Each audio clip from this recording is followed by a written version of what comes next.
Un saludo muy cordial, mis queridos amigos y amigas. Es un placer tenerlos aquí con nosotros. Queremos saludarlos en el amor fraternal del Señor.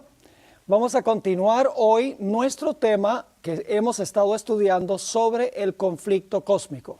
Sin embargo, antes de comenzar, queremos pedir que Dios bendiga el estudio de su palabra. Así que les invito, donde quiera que estén, a inclinar sus rostros con reverencia para pedir la bendición de Dios. Padre Celestial, venimos ante tu trono en estos momentos rogándote que tu palabra no regrese a ti vacía, sino que tu palabra haga un impacto en el ser de cada persona que está viendo este programa.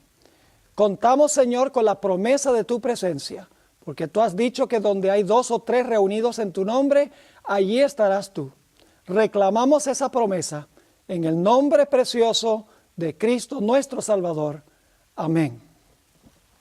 Hemos estado estudiando el origen del pecado en el universo y cómo Dios tiene un problema no solamente en este mundo, sino a nivel universal. Porque el pecado en realidad comenzó en el cielo. Los habitantes celestiales están involucrados en la problemática del pecado, no solamente los habitantes de este mundo.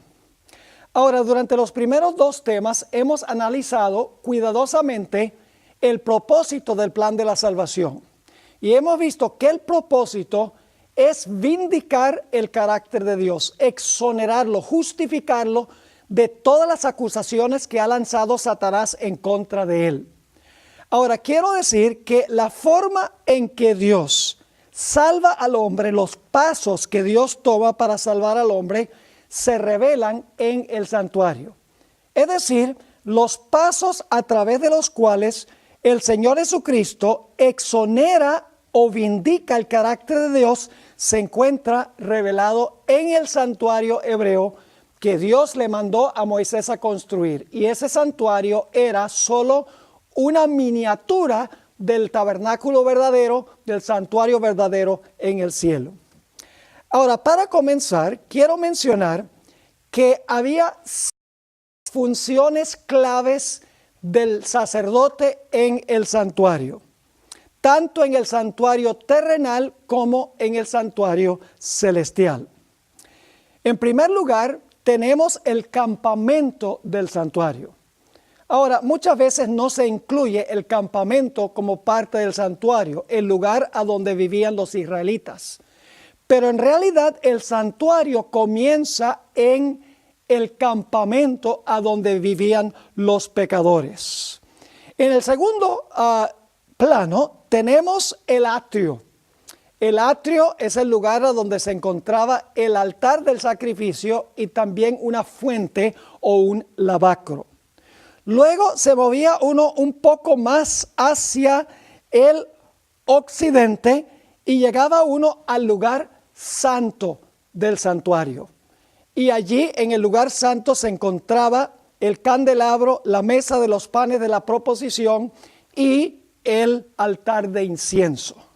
Luego se movía uno un poquito más hacia el occidente y entraba al lugar santísimo del santuario, a donde se encontraba el arca del pacto.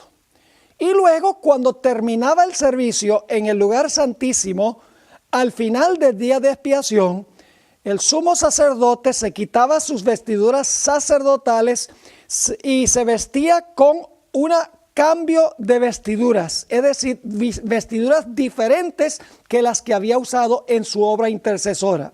Y entonces el sumo sacerdote salía del santuario y sacaba todos los pecados de los justos del santuario y los colocaba sobre la cabeza del tal llamado macho cabrío Azazel. 5 funciones claves en el santuario: en el campamento, en el atrio, en el lugar santo, en el lugar santísimo, y luego sacando los pecados del lugar santísimo otra vez a la entrada del tabernáculo en el atrio, a donde se colocaban sobre la cabeza del macho cabrío Azazel. Ahora, cada uno de estos aspectos del santuario apuntan hacia una obra específica de Jesús. En el campamento vamos a encontrar en nuestro estudio de esta noche que se presenta a Cristo y su vida perfecta en nuestro medio. Es decir, la función de Cristo en el campamento a donde viven los pecadores es el de vivir una vida absolutamente perfecta. Debía ser un cordero sin mancha y sin defecto. Luego, el Señor Jesucristo se mueve a cumplir la obra del atrio. En el atrio se sacrificaba el animal. Eso representaba el sacrificio de Cristo en la cruz. Después de vivir su vida perfecta, Cristo murió en la cruz del Calvario. Y luego en el atrio estaba la fuente, estaba el lavacro, donde el sacerdote se lavaba después de ofrecer el sacrificio. Vamos a encontrar que el lavacro representa la resurrección de Jesús. Se le llama en Tito 3:5 el lavacro de la regeneración. Luego entonces encontramos que Jesús entra a una función siguiente. Él ha vivido su vida perfecta en el campamento con los pecadores. En segundo lugar, ha muerto en el altar del sacrificio en el atrio. Luego ha resucitado en lo que representa el lavacro o la fuente. Y entonces el Señor Jesucristo entra al lugar santo para desempeñar su obra como intercesor en favor de los pecadores. Luego se mueve en 1844, como estudiamos en nuestro tema anterior, se mueve al lugar santísimo para comenzar su obra o su función como juez. Y cuando termina el juicio en el lugar santísimo, el Señor Jesucristo se cambia sus vestiduras de sus vestiduras sacerdotales a sus vestiduras reales, y entonces sale y coloca los pecados sobre la del macho cabrío Azazel, que representa el maligno, representa a Satanás. Es decir, tenemos revelado en el santuario todos los pasos que toma el Señor Jesucristo en el plan de la salvación. Su vida perfecta en nuestro medio, su muerte en la cruz del Calvario, su resurrección de los muertos, para luego entrar a desempeñar su obra intercesora. Luego continúa con su obra de juez. No deja de interceder mientras es juez, pero él añade otra función al entrar al lugar santísimo. Y luego, cuando termina la obra de juicio en el lugar santísimo, el Señor Jesucristo entonces limpia el santuario de los pecados y los coloca sobre el originador y el que últimamente es responsable por la existencia del pecado. Ahora, quiero mencionar que los primeros dos pasos de Jesús a través del santuario son pasos que Jesús desempeña para todos los seres humanos. Es decir, no es una obra individual para aplicar a individuos. Es una obra que el Señor Jesucristo hace en favor de todos los seres humanos. Es decir, su vida perfecta en nuestro medio la vivió por todos los seres humanos. La segunda fase de su obra, que es su muerte en la cruz, también es una obra que desempeñó Jesús en favor de todos los seres humanos. Es decir, su obra en el campamento y en el atrio es corpórea, es para todo ser humano que jamás haya vivido. Pero las últimas tres funciones se aplican especialmente y únicamente a aquellas personas que reclaman lo que Cristo hizo en el campamento y en el atrio. Es decir, su intercesión para los que reclaman su vida y su muerte. Su obra de juicio, el Señor Jesucristo exonerará solamente a aquellos que verdaderamente recibieron a Jesús. Y esos pecados de los que recibieron a Jesús genuinamente, que lo demostraron en su vida, son los únicos que son colocados sobre la cabeza del macho cabrío Azazel. Es decir, las primeras dos obras de Jesús en el santuario son corpóreas, son para todos los seres humanos, una provisión completa. Pero las últimas 3 funciones, Jesús toma lo que Él hizo en el campamento y en el atrio y lo aplica a personas que vienen a Él personalmente para reclamar la obra de Cristo Jesús. Ahora, con esta introducción del tema, vamos en los próximos momentos a hablar sobre la primera función del Señor Jesucristo. La función de Jesús en el campamento a donde viven los pecadores. En el Antiguo Testamento era el pueblo de Israel que circundaba el santuario.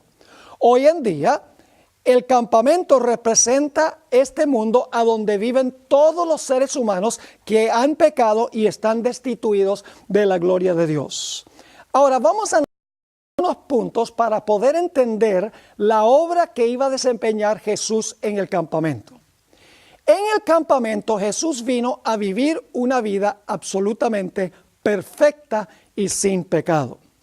Vamos a analizar este asunto en varios pasos.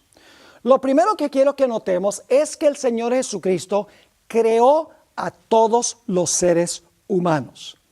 Y como Jesús creó a todos los seres humanos, Él es responsable de nuestra existencia.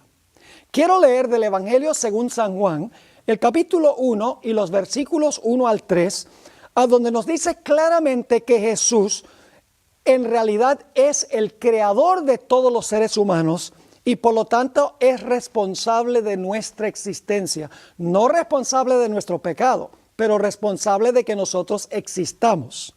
Dice allí en Juan 1 y el versículo 1 al 3, en el principio era el Verbo, y el Verbo era con Dios, y el Verbo era Dios.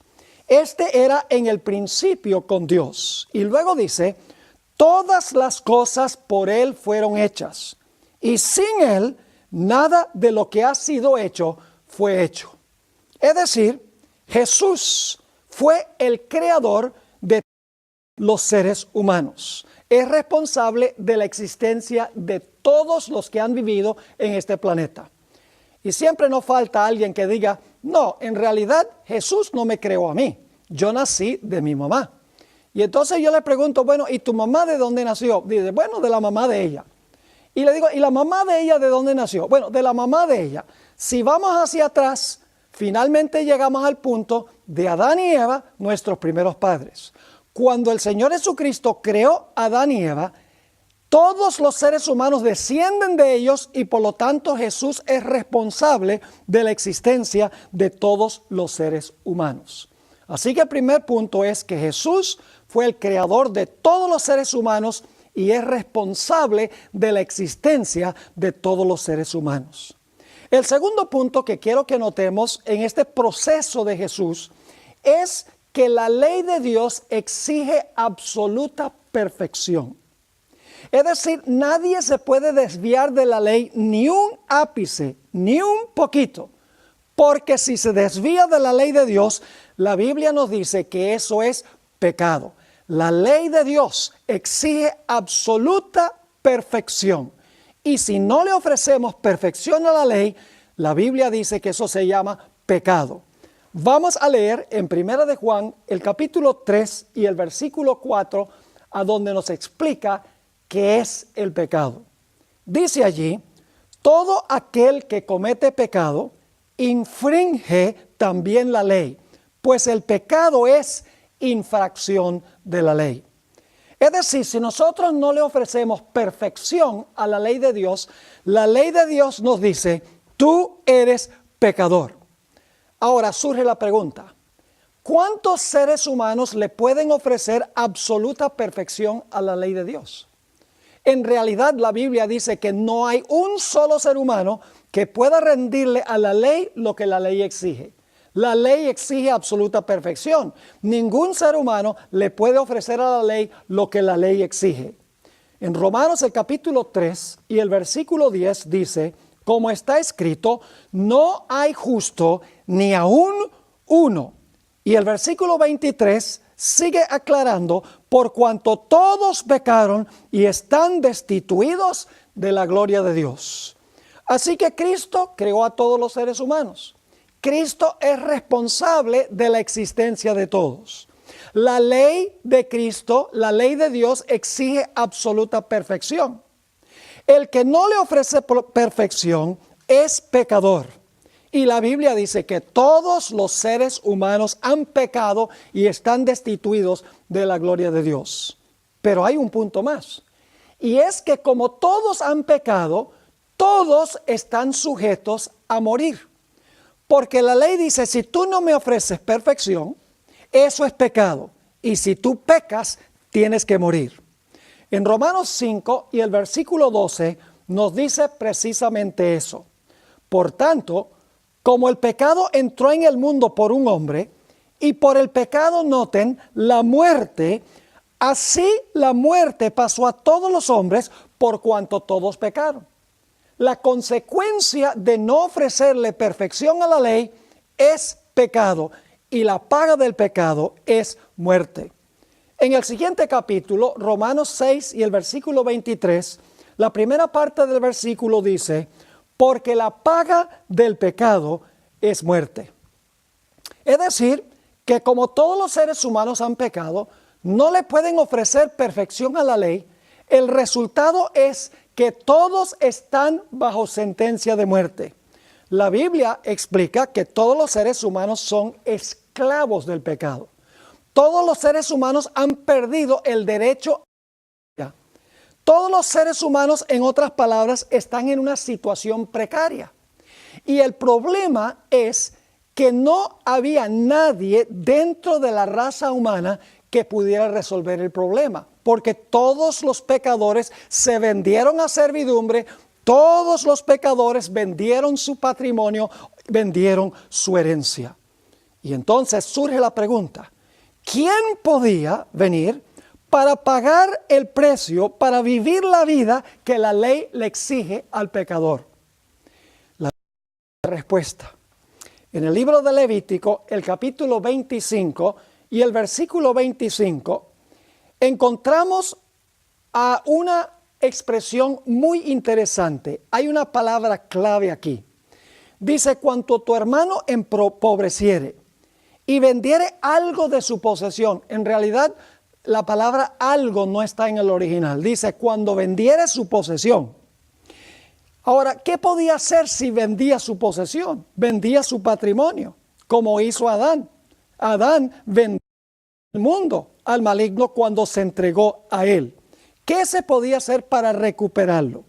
Dice, cuando tu hermano empobreciere y vendiere su posesión, entonces su pariente más próximo vendrá y rescatará lo que su hermano hubiere vendido.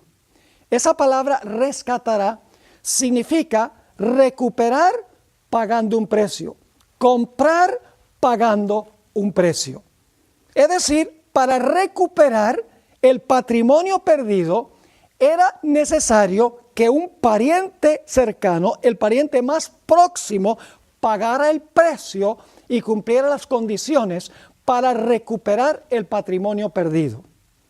Pero ¿qué sucedía si una persona se vendía ella a servidumbre? No solamente su patrimonio, sino se vendía esa persona a servidumbre. ¿Cómo se podía rescatar lo que se había perdido? Encontramos en Levítico 25 y el versículo 47 al 49 la siguiente explicación. Si el forastero o el extranjero que está contigo se enriqueciere, y tu hermano que está junto a él empobreciere, y se vendiere, fíjese que la gente podía venderse ellos mismos a servidumbre, y se vendiere al forastero o extranjero que está contigo, o alguno de la familia del extranjero, después que se hubiere vendido, después que esa persona se vendió a servidumbre, podrá ser rescatado. Otra vez, esa palabra significa comprar de nuevo pagando un precio. Dice, otra vez, después que se hubiere vendido, podrá ser rescatado. Ahora, ¿quién lo podía rescatar? Uno de sus hermanos lo rescatará. O su tío, o el hijo de su tío lo rescatará. O un pariente cercano de su familia lo rescatará. O si sus medios alcanzaren, él mismo se rescatará. Eso es hipotético porque si se había vendido, ¿con qué se iba a rescatar?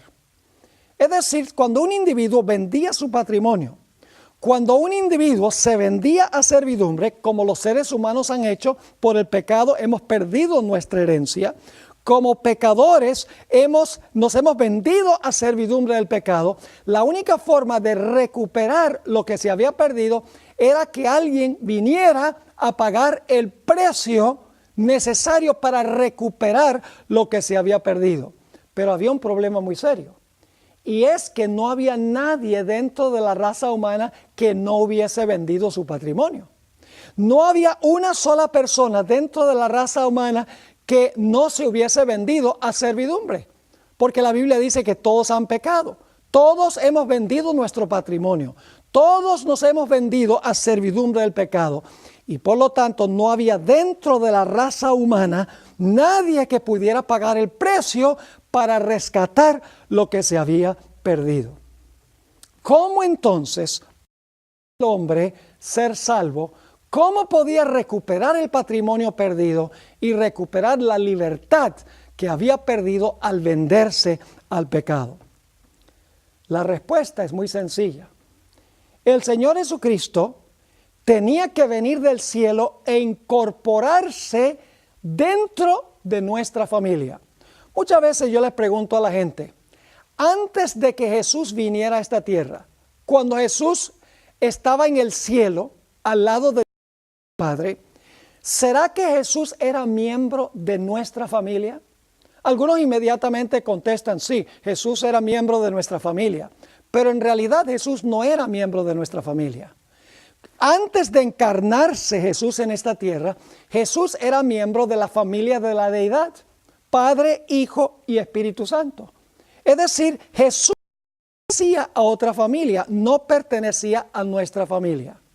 Esto significa claramente que Jesús, siendo Dios y estando en el cielo, sin incorporarse a nuestra familia, no podía pagar el precio para recuperar lo que se había perdido.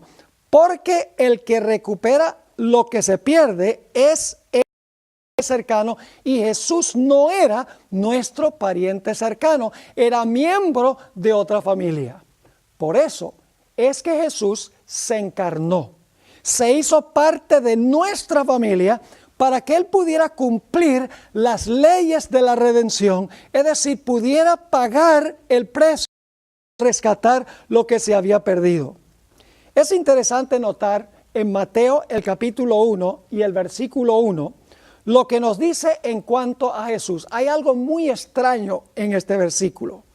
Dice, libro de la genealogía de Jesucristo, hijo de David, hijo de Abraham. Interesante. Dice aquí que Jesús era hijo de David y era también hijo de Abraham. Pero Jesús hizo una declaración muy interesante en San Juan el capítulo 8 y el versículo 58. Jesús dijo, de cierto os digo, antes que Abraham fuese, yo soy. Jesús está diciendo aquí que Él es el padre de Abraham y también el hijo de Abraham. Y ustedes dicen, ¿cómo es posible que Jesús sea padre de Abraham y que sea hijo de Abraham también? La respuesta es muy sencilla. Jesús es padre de Abraham porque Jesús creó a Abraham cuando creó a Adán y Eva. Es el creador, el padre de Abraham. Pero como Jesús se iba a encarnar, el Señor Jesucristo es descendiente de Abraham como ser humano. Es el padre de Abraham y también el hijo de Abraham porque se incorporó como miembro de nuestra familia. También nos dice en 22 y el versículo 16. Esto está hablando en cuanto a David. Y fíjense otra vez qué interesante esto. Está hablando aquí el Señor Jesús. Yo, Jesús, he enviado mi ángel para daros testimonio de estas cosas en las iglesias. Yo soy la raíz y ¿qué? Yo soy la raíz y el linaje de David, la estrella resplandeciente de la mañana.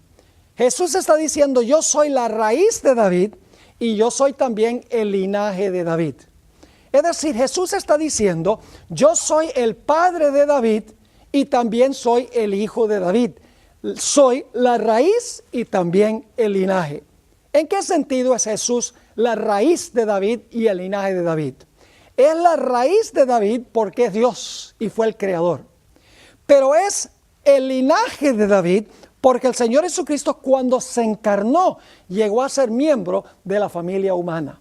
Es decir, la única esperanza de la raza humana era que viniera Jesús, se encarnara en nuestra carne humana y le rindiera la perfección a la ley que la ley nos exige a nosotros, para que pudiera entonces recuperar el patrimonio y recuperar la libertad para todos los seres humanos.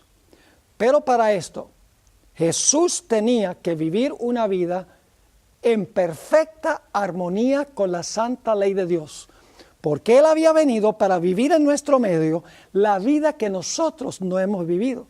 Jesús vino a vivir una vida perfecta en lugar de todos los seres humanos, en favor de todos los seres humanos, para que el que acepte a Cristo como Salvador, la vida perfecta de Cristo, Dios la toma y se la atribuye, se la acredita al pecador arrepentido. Pero para eso Jesús tenía que vivir una vida absolutamente perfecta. Tenía que tejer un manto perfecto de justicia, rindiéndole obediencia perfecta a la ley de Dios en nuestro lugar. En el Antiguo Testamento había profecías de que el sacerdote debía ser sin defecto. Y la víctima que el sacerdote ofrecía también tenía que ser sin defecto. El sacerdote sin defecto y la víctima también sin defecto. Ahora, ¿qué representaba esto? De que el sacerdote no tenía defecto, ni tampoco la víctima tenía defecto. Vamos a leer los versículos del Antiguo Testamento y entonces vamos a ver qué significa esto. El primer pasaje que quiero leer es Levítico 22 y el versículo 20 al 22. Levítico 22 y el versículo 20 al 22. Dice allí, ninguna cosa en que haya defecto ofreceréis, porque no será acepto por vosotros. Asimismo, cuando alguno ofreciere sacrificio en ofrenda de paz a Jehová para cumplir un voto o como ofrenda voluntaria, sea de vacas o de ovejas, para que sea aceptado, será sin defecto, ciego, perniquebrado, mutilado, verrugoso, sarnoso o roñoso. No ofreceréis estos a Jehová, ni de ellos pondréis ofrenda encendida sobre el altar de Jehová. Claramente nos dice aquí que la víctima que se ofrecía tenía que ser sin defecto. Claro, era sin defecto físicamente hablando. No podía tener un tumor, no podía tener una pierna quebrada, etc. Es decir, físicamente la víctima no podía tener ningún defecto, pero ese aspecto físico representaba que Cristo iba a venir como la víctima y no iba a tener ninguna mancha moral en su carácter. Ahora, también dice que el sacerdote debía ser sin defecto. No solamente la víctima, sino también el sacerdote debía ser sin defecto. Vamos a leer ese pasaje en el capítulo Levítico, el capítulo 21 y el versículo 17 hasta el versículo 21. Dice allí, habla a Aarón y dile, ninguno de tus descendientes por sus generaciones que tenga algún defecto se acercará para ofrecer el pan de su Dios, porque ningún varón en el cual haya defecto se acercará, varón ciego o cojo o mutilado o sobrado, o varón que tenga quebradura de pie o rotura de mano, o jorobado o enano, o que tenga nube en el ojo, o que tenga sarna, o empeine, o testículo magullado. Ningún varón de la descendencia del sacerdote Aarón en el cual haya defecto se acercará para ofrecer las ofrendas encendidas para Jehová. hay defecto en él, no se acercará para ofrecer el pan de su Dios. Claramente nos dice aquí que el sacerdote no podía tener ningún defecto. La víctima no podía tener defecto. Claro, con el sacerdote sencillamente significaba que físicamente no podía tener un defecto. Pero el hecho de que el sacerdote no tenía defecto físico representaba el hecho de que Jesús no iba a tener ningún defecto moral en su vida. Es decir, claramente nos dice la Biblia que el sacerdote y la víctima tenían que ser sin mancha y sin defecto. Ahora, ¿qué representaba esto? El hecho de que el sacerdote ni la víctima tenían defecto. La Biblia nos dice claramente qué fue lo que sucedió. En San Juan, el capítulo 1 y el versículo 14, dice: y aquel verbo fue hecho carne y habitó entre nosotros, y vimos su gloria, gloria como del unigénito del Padre, lleno de gracia y de verdad. El Señor Jesucristo decidió incorporarse dentro de la raza humana. Como dentro de la raza humana no había nadie que le pudiera ofrecer la perfección a la ley que la ley exigía, el Señor Jesucristo dijo: yo voy a incorporarme en la raza humana, yo voy a hacerme carne de su carne, hueso de su hueso, yo voy a hacerme hermano de ellos, voy a hacerme un pariente cercano, porque como Dios en el cielo soy de otra familia, y allá yo voy en carne humana a vivir una vida absolutamente perfecta y sin defecto. Y cualquier ser humano que me reciba como Salvador personal, mi vida perfecta será acreditada en su cuenta en vez de su vida imperfecta. Y eso lo hizo Jesús para cada ser humano que jamás haya vivido en la historia del planeta Tierra. Ahora, ¿por qué la víctima era sin defecto y el sacerdote también? En el sistema del Antiguo Testamento se necesitaban dos símbolos para representar a Jesús. Se necesitaba en primer lugar un sacerdote que no tuviera defecto para ofrecer el sacrificio. Y en segundo lugar se necesitaba una víctima que tampoco tenía defecto para que el sacerdote ofreciera esa víctima. En el Nuevo Testamento no se necesitan dos símbolos, porque Jesús reúne en sí mismo el cumplimiento de ambos símbolos. Porque la Biblia nos dice que Jesús es el sacerdote, y la Biblia también nos dice que Jesús es la víctima. En el libro de Hebreos dice que Jesús se ofreció a sí mismo. Él fue el sacerdote que se ofreció como víctima. Es decir, en el Antiguo Testamento el sacerdote y la víctima se reúnen en un solo personaje, Cristo Jesús, quien se ofrece a sí mismo para venir a este mundo, para vivir una vida perfecta, sin defecto, para luego entonces morir como un cordero sin defecto. Y quiero decirles, a veces nosotros enfatizamos tanto el hecho de la muerte de la víctima, que nos olvidamos que la muerte de la víctima no hubiera tenido absolutamente ningún valor, al menos que la víctima no haya tenido defecto. Si la víctima tenía defecto, el sacrificio no era acepto. Y el hecho de que la víctima no tenía defecto representa la vida perfecta de Jesús. Y el hecho de que el sacerdote no tenía defecto significa también la vida perfecta del Señor Jesucristo. En el Antiguo Testamento encontramos una profecía muy interesante en cuanto a Jesús.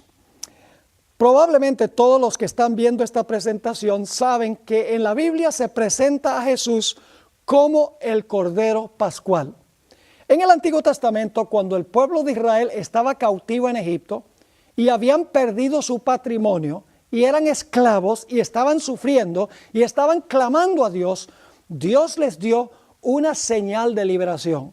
Les dijo que sacrificaran un cordero, que inmolaran un cordero, y Dios especificó que antes de inmolar el cordero debía no tener ningún defecto. Vamos a leer ese detalle en Éxodo el capítulo 12 y el versículo 5 y el versículo 6. Dice, el animal será sin defecto. Macho de 1 año, lo tomaréis de las ovejas o de las cabras. Ahora fíjense entonces, tenemos 3 profecías del Antiguo Testamento que hemos analizado. En primer lugar, Levítico 22, 20 al 22, a donde dice que la víctima no podía tener defecto. Levítico 21, 17 al 21 dice el sacerdote no podía tener ningún defecto. Y luego leímos en Éxodo 12, 5 y 6 que el Cordero Pascual no podía tener defecto. Eso es antes del sacrificio. De la misma manera Jesús tenía que vivir una vida perfecta para ofrecerle perfección a la ley en nuestro lugar antes de que muriera en la cruz, porque si Jesús no vivía una vida perfecta, entonces su sacrificio no hubiera sido acepto por el Padre. El Señor Jesucristo vino como esa víctima perfecta porque vivió una vida sin pecado en nuestro lugar. Tejió un manto de justicia perfecta para ofrecerle a la ley, para que cualquier pecador que se arrepintiera, confesara su pecado y confiara en Jesús, la vida de Jesús estaría en lugar de la vida del pecador. Esto claramente se explica en 1 de Pedro, el capítulo 1 y el versículo 18 hasta el versículo 20. 1 de Pedro 1, 18 al 20.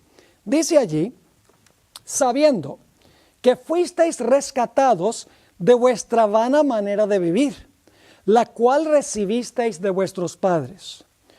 No con cosas corruptibles, es decir, no fuimos rescatados con cosas corruptibles, como oro o plata, sino con la sangre preciosa de Cristo. Ahí está el aspecto del sacrificio, de la muerte de Cristo. Pero noten que hay otro detalle. Dice, sino con la sangre preciosa de Cristo, como de un cordero, ¿con qué característica? Como de un cordero sin mancha y sin contaminación.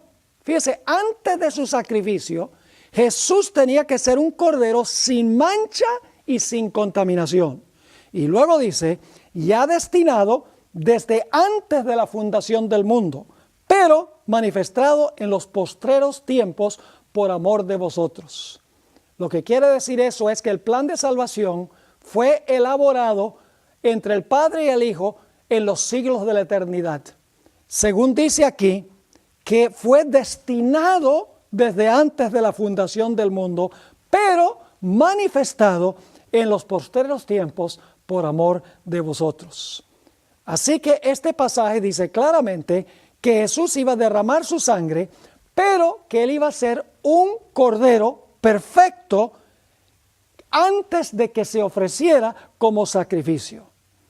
Hay otros textos del Nuevo Testamento que nos indican claramente que Jesús era un sacerdote sin defecto y una víctima también sin defecto. Quiero leer algunos de esos textos que encontramos en el Nuevo Testamento sobre la vida perfecta de Cristo Jesús. Primera de Juan, el capítulo 3 y el versículo 5, nos dice lo siguiente: y sabéis que Él apareció para quitar nuestros pecados, y no hay pecado en Él. Fíjense, no hay pecado en Jesús. Y esto se está escribiendo muchos años después de la ascensión del Señor Jesucristo. Vivió en este mundo 33 años en nuestro medio. Sufrió todas nuestras tentaciones y aún tentaciones peores que las nuestras. Y nunca cedió ni por un instante a la tentación. De esa manera Jesús vivió una vida absolutamente perfecta. Tejió un manto perfecto de justicia que cada pecador puede reclamar como suyo, siempre y cuando se arrepienta y confiese su pecado y confíe en Cristo Jesús como Salvador personal. Otro texto muy importante encontramos en Hebreos capítulo 4 y el versículo 15. Hebreos 4 y el versículo 15. Algunas personas piensan que Jesús vino y tenía grandes ventajas sobre nosotros porque Dios. Al fin y al cabo, algunos dicen Jesús ganó victoria sobre la tentación porque Jesús era Dios. Pero ¿saben algo? Dice que Dios no puede ser tentado. Si Jesús hubiera venido para enfrentarse a la tentación como Dios, Satanás hubiera dicho inmediatamente, trampa, trampa, Dios no puede ser tentado, Dios no puede ser engañado. Cuando Jesús fue tentado en su naturaleza humana, porque en Santiago dice que Dios no tienta a nadie, ni tampoco puede ser tentado por nadie.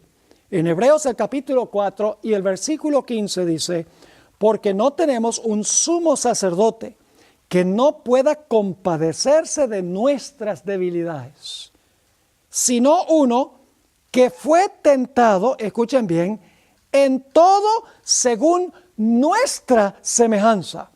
Algunos piensan que Jesús vino con la naturaleza de Adán antes de que Adán pecara, con la naturaleza de Adán antes de la transgresión. Pero este texto nos dice claramente que Jesús no fue tentado meramente como Adán en el huerto del Edén. Dice que fue tentado en todo según nuestra semejanza, pero sin pecado. En Romanos el capítulo 8 y el versículo 1 al 3 dice que Jesús vino en semejanza de carne de pecado. Y dice que en esa carne de pecado, dice en el versículo 3, Jesús condenó el pecado en carne de pecado. Jesús, en otras palabras, tomó sobre sí nuestra naturaleza pecaminosa, pero regenerada por el poder del Espíritu Santo. Es decir, Jesús tenía una naturaleza pecaminosa, pero esa naturaleza estuvo siempre bajo el control del Espíritu Santo. Por eso Jesús nunca pensó pensamientos pecaminosos. Jesús nunca habló palabras pecaminosas. Jesús nunca desempeñó acciones pecaminosas. No porque Él tenía una naturaleza humana distinta a la nuestra que hemos recibido a Jesús, sino porque el Señor Jesucristo estaba todo el tiempo su humanidad bajo el control del Espíritu Santo. En semejanza de carne de pecado, condenó el pecado en la carne. Venció como nosotros podemos vencer a través de Él. En el libro de Hebreos, el capítulo 7 y el versículo 25 y 26, nuevamente se enfatiza que Jesús fue un sacerdote sin mancha de pecado. Y debo decirles algo muy importante ahora. Personas creen que necesitan la intercesión de un sacerdote humano delante de Dios. O tal vez necesitan la intercesión de los santos, de María, o de San José, o de San Jacinto, de toda esta larga lista de santos que hay. Dicen, yo tengo que contratar a ese como mi intercesor. ¿Saben, mis queridos amigos? Es una imposibilidad que ellos intercedan por usted. En primer lugar, porque la Biblia dice que los muertos nada saben.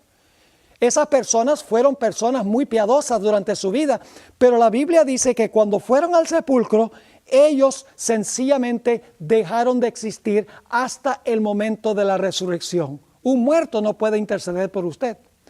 Pero aún más importante que eso es el hecho de que para interceder es necesario que la persona que intercede sea Dios y sea también hombre. Y algunos dicen, pero los sacerdotes del Antiguo Testamento eran hombres y ellos intercedían delante de Dios. Pero que esos sacerdotes en realidad no eran los intercesores ante Dios.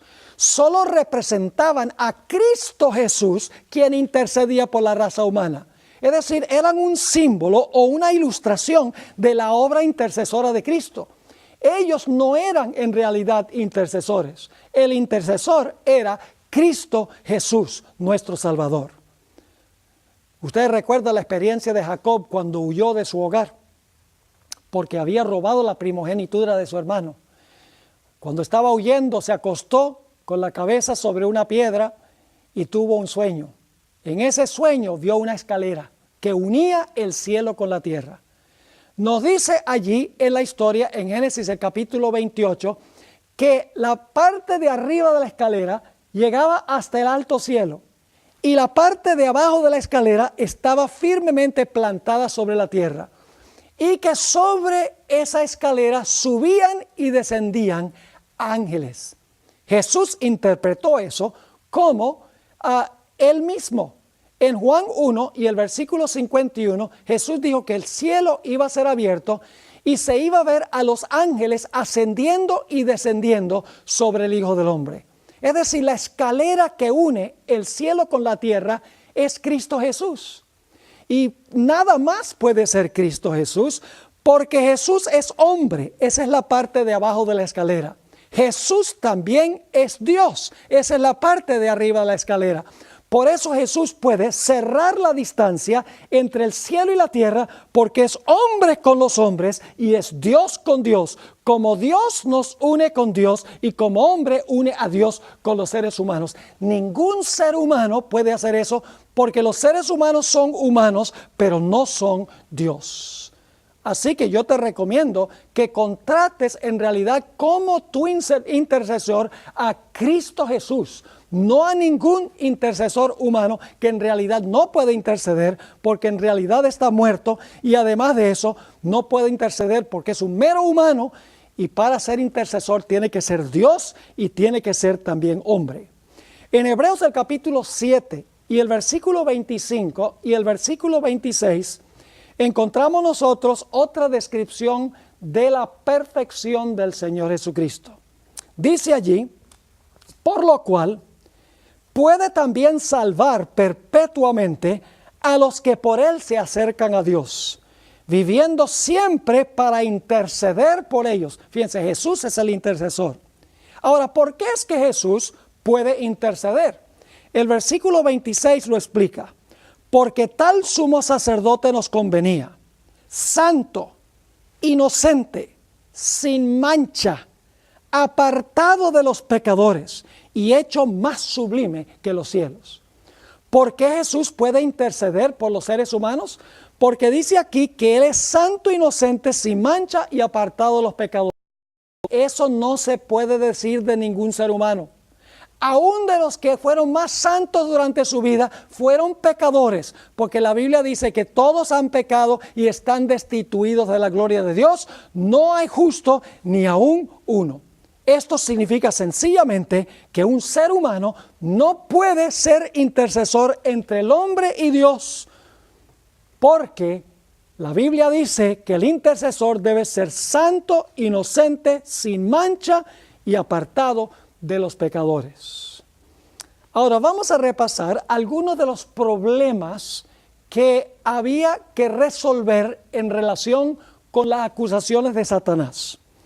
Déjeme repasar aquí las acusaciones que lanzó Satanás en contra de Dios. En primer lugar, encontramos que Satanás declaró que Dios tiene una ley, y si algún ser viola o desobedece esa ley, Dios tiene que destruir a esa persona, porque Dios ha declarado que la paga del pecado es muerte y que la transgresión de la ley es el pecado. Es decir, Satanás declaró: si Adán y Eva transgreden la ley de Dios y pecan, Dios, para cumplir su palabra, tiene que pronunciar y ejecutar la sentencia de muerte contra ellos. Si Dios no lo hace, entonces Dios es injusto y Dios es mentiroso, porque la justicia exige el castigo del pecado del pecador. Es decir, Satanás dice: Dios tiene una ley que exige la perfección. El ser humano no puede ofrecerle a la ley la perfección, y por lo tanto, como el ser humano no le puede ofrecer perfección a la ley, el ser humano tiene que morir. Ese era un argumento de Satanás. El segundo argumento es que la ley de Dios no se puede guardar, que la ley de Dios nos quita la libertad, que nosotros debemos sencillamente seguir lo que dicte nuestro corazón, debemos hacer nuestra propia voluntad, que si nosotros somos cristianos siempre va a salir del corazón el bien, que no se necesita la ley porque la ley restringe, la ley quita la libertad, la ley es un yugo de servidumbre. Eso es lo que decía Satanás en el cielo. Otra acusación de Satanás es que Dios el Padre solamente quiere que le sirvan y no quiere levantar ni un solo dedo para servir absolutamente a nadie. Dios es un Dios egoísta, porque Él quiere que todos los seres sirvan lo que Él dice y Él no quiere levantar ni un solo dedo para servir. Otra acusación de Satanás en contra de Dios es que Dios es un Dios que se oculta, un Dios que está escondido, no un Dios que se revela abiertamente. La Biblia dice que está encerrado en un manto de luz que es inaccesible, dice en el libro de Santiago. Así que Satanás arguyó, mire, Dios es un Dios que se oculta, no es un Dios que se revela. Además de eso, encontramos que Satanás dijo que Dios hace acepción de personas. Dios reveló el plan de la creación a su Hijo. Tenía secretos que solamente conocían su Hijo. Y por lo tanto, Satanás decía, Dios tiene favoritos. Dios hace acepción de personas. Esos eran algunos de los argumentos que Satanás lanzó en contra de Dios en el cielo.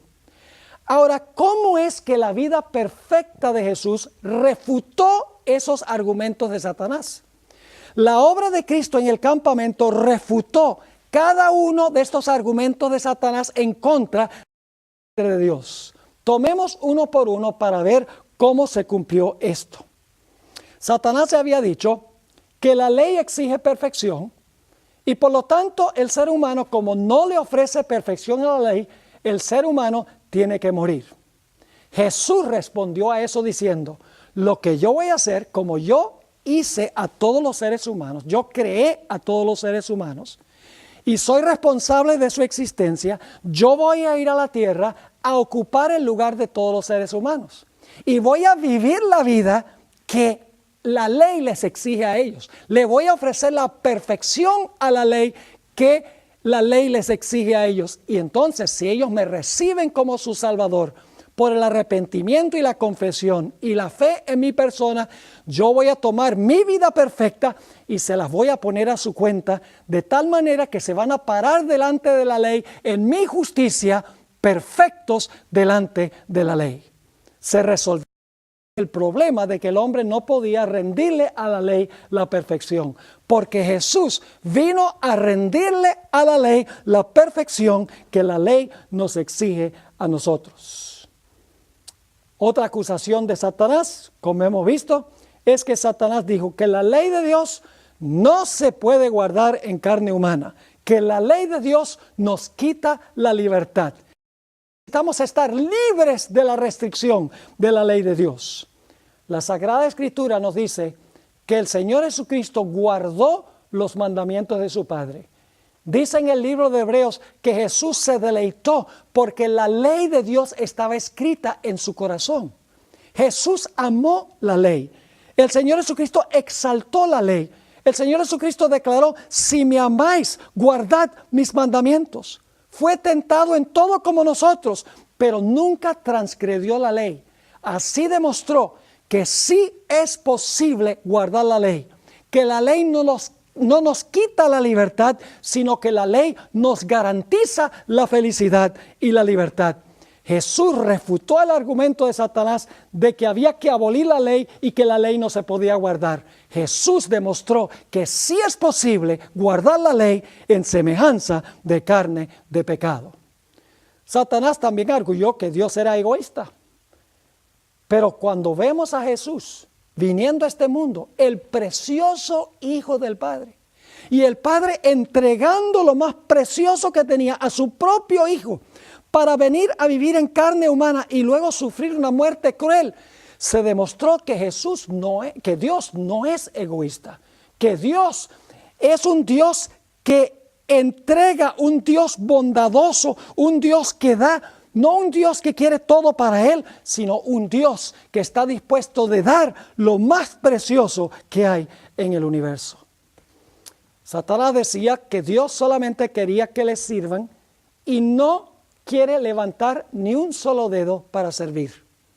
La vida de Jesús contradice esta acusación de Satanás. Y recuerden que Jesús es Dios en la carne.